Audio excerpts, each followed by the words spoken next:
Olá, meus queridos e minhas queridas, voltando aqui ao nosso penúltimo encontro. A gente ainda vai ter mais um, mas na aula anterior nós exploramos as relações com o mundo externo, né? Como é que as minhas relações sociais, as minhas relações culturais, as minhas relações históricas, né? Como é que a linguagem com a qual me aproprio se tornam saberes e fazeres e se tornam também a minha leitura de mundo e também vai moldar os meus valores, aquilo que eu vou acreditar e pelo qual eu vou lutar e pelo qual eu vou ser, né? Tem uma leitura complementar ainda que, tipo, quando eu coloco lá leitura complementar, não significa que eu vá cobrar isso enquanto nota. Não, não é isso. É só para que vocês tenham acesso a mais uma informação, né? Na página 310 do livro de filosofia de vocês, no sentido do ser, Heidegger fala um pouco sobre essas quatro etapas, né? De como é o estar aí no mundo. Primeiro, eu sou vomitado no mundo, ou seja, eu estou do interno e sou vomitado no mundo, aconteço no mundo. Depois disso, tem uma relação com o mundo natureza, o mundo físico, social e cultural. Ou seja, e a partir desse mundo no qual eu sou vomitado, ou seja, dos horizontes, né, que limitam esse mundo, é onde eu vou construir a minha linguagem e as minhas antropotécnicas.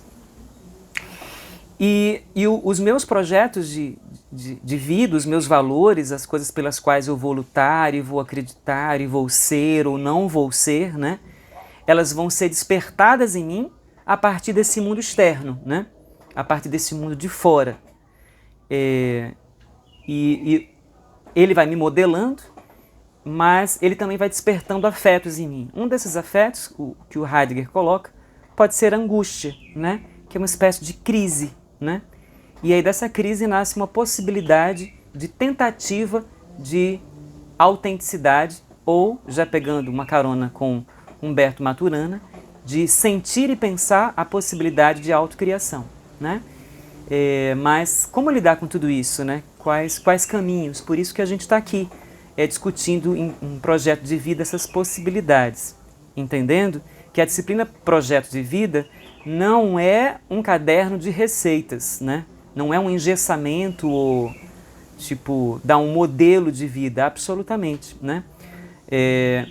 A vida, durante todo o seu processo, ela precisa de várias paradas, por isso sentir, pensar.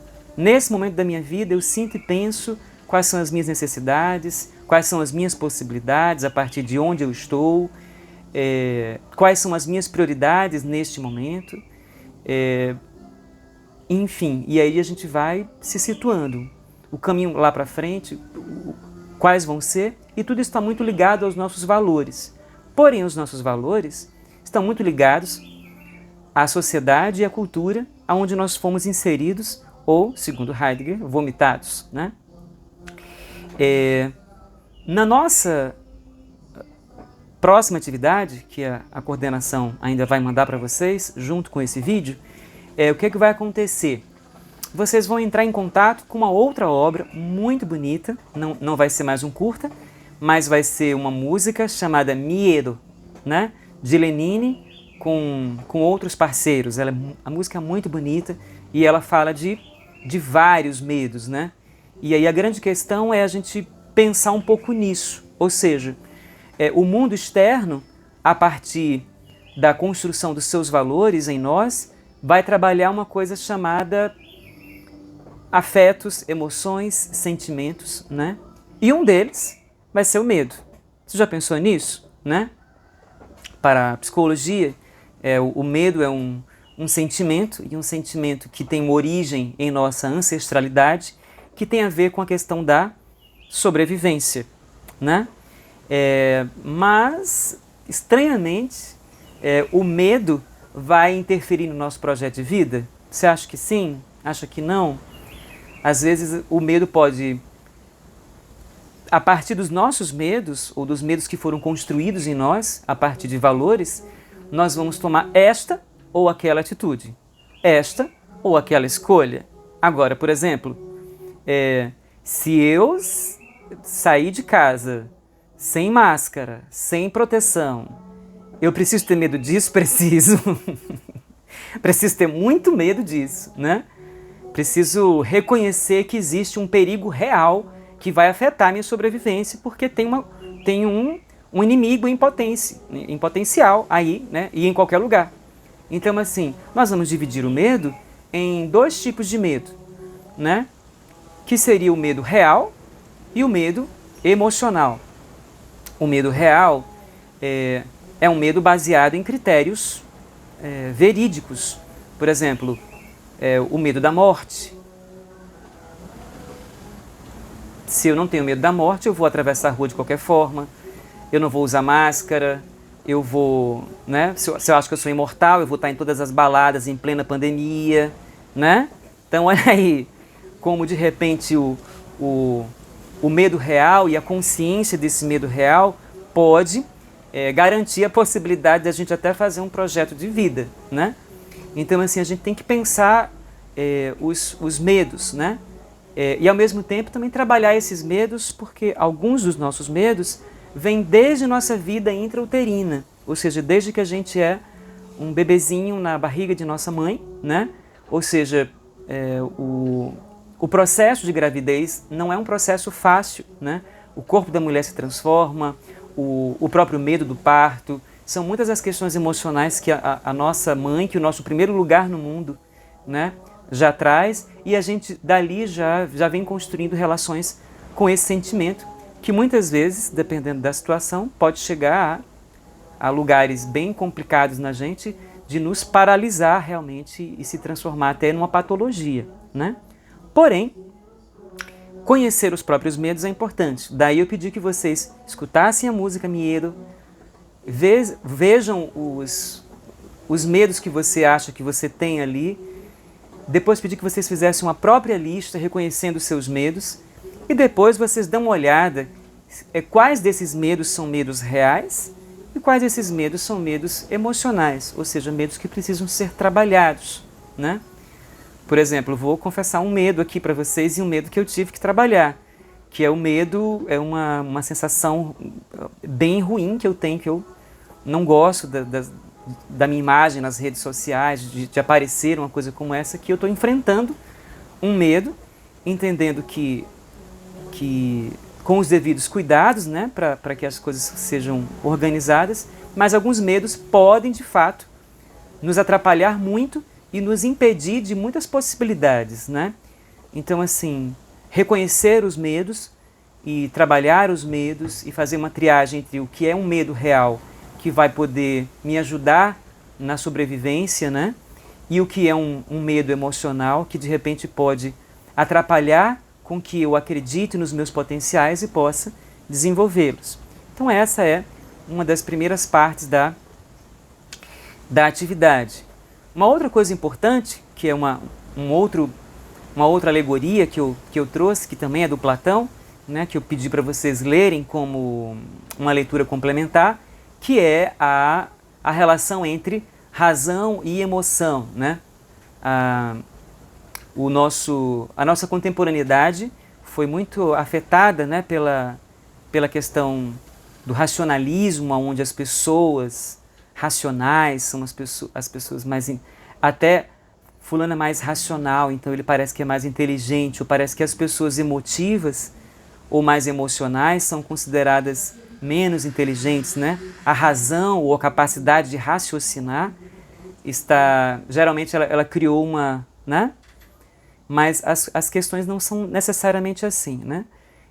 Nós somos seres híbridos e que temos potencialidade biológica, né, de sentir e de pensar. Então a gente nem pode achar que a gente vai ser só raciocínio, só pensamento, né, e não vai sentir, e também não pode pensar que a gente só deve sentir, mas é o equilíbrio entre o sentir e pensar. Até porque nós somos afetados pelo mundo externo, esses afetos se constituem em emoções, e no latim a palavra emoção significa movimento, né? Muitas vezes a gente acha que tomamos uma atitude totalmente racional, mas foi uma emoção que trouxe ali né, a possibilidade da gente se movimentar e tomar aquela atitude, né? Então, o autoconhecimento nesse sentido é muito importante. Voltando à intertextualidade, trazendo aqui uma relação entre medos, emoções, né, essa questão toda, o Platão constrói uma outra alegoria, que vocês vão encontrar de várias maneiras, né, que é a alegoria da carruagem, ou a alegoria dos cavalos alados, ou a alegoria da biga, né? Mas, enfim, ele constrói ali uma relação entre o cocheiro, né, e os dois cavalos que ele tem que guiar. Um cavalo seria o cavalo branco e o outro o cavalo negro, né? Um significaria a luz, a razão, né? E o outro os instintos, os impulsos, né? Umas virtudes, os outros vícios, enfim. E aí, lidar com essa dualidade humana. Então, o cocheiro seria a ideia da consciência de si, para poder, né? Junto com, vou até agora usar o recurso da cadeira aqui, como se fosse o cocheiro, né? Junto com o cocheiro tentando, né, segurar ou trazer o cavalo negro e o cavalo branco para, né, conseguirem se alinhar, e essas duas forças alinhadas, de maneira equilibrada, fazerem a carruagem evoluir, sair do lugar, né? Porque, segundo a alegoria, um cavalo sempre puxa para um lado, o outro sempre puxa para o outro.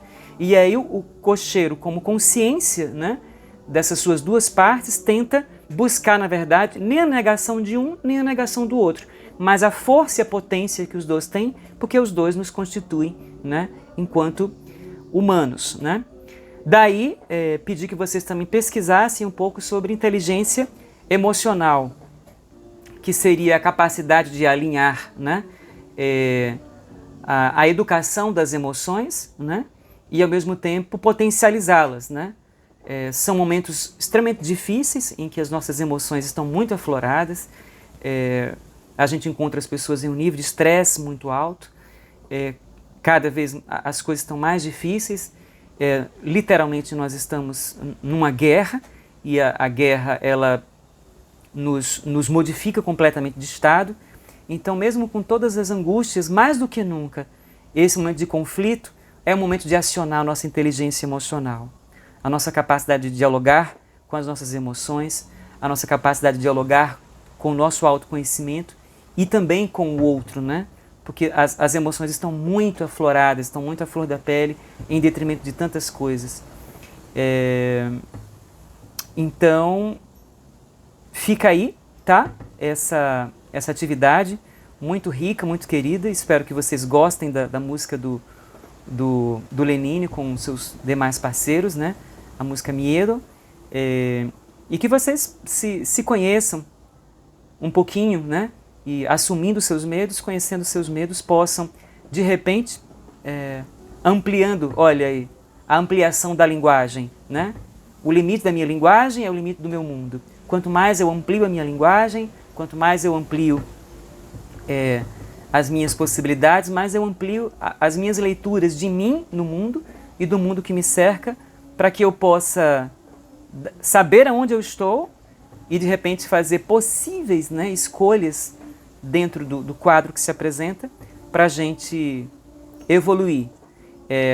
Na próxima atividade, a gente vai discutir um pouquinho, de maneira mais objetiva, as relações do que é um projeto, né, as etapas de um projeto, né, e a gente trabalhando um pouquinho essa relação do presente com o futuro, né, sobre todas as questões das quais nós temos medo, né, do nosso projeto de vida fracassar, mas ele vai fracassar a partir do quê, né? Enfim, no nosso próximo encontro e na nossa próxima atividade, a gente vai fechando esse módulo. Mas eu espero que vocês tenham gostado, né, das relações entre o mundo externo e o mundo interno, né? O quanto tudo isso nos forma e vai definir parte do nosso projeto de vida. Muita saudade de vocês, terceiros anos, me despeço assim, já me despedindo, né? No próximo a gente conversa um pouquinho mais. mas foi um prazer, porque a gente iniciou junto o ano, naquele ano, né, vocês foram a turma pioneira dos segundos anos, e aos primeiros, a possibilidade da gente continuar. Espero que em breve, a gente se cuidando, a gente possa ir atravessando esse mar e de repente a gente possa se encontrar pessoalmente. Mas por enquanto é isso, vamos encarando os desafios e construindo novas possibilidades, enfrentando os nossos medos. Um grande abraço, professor Neemias.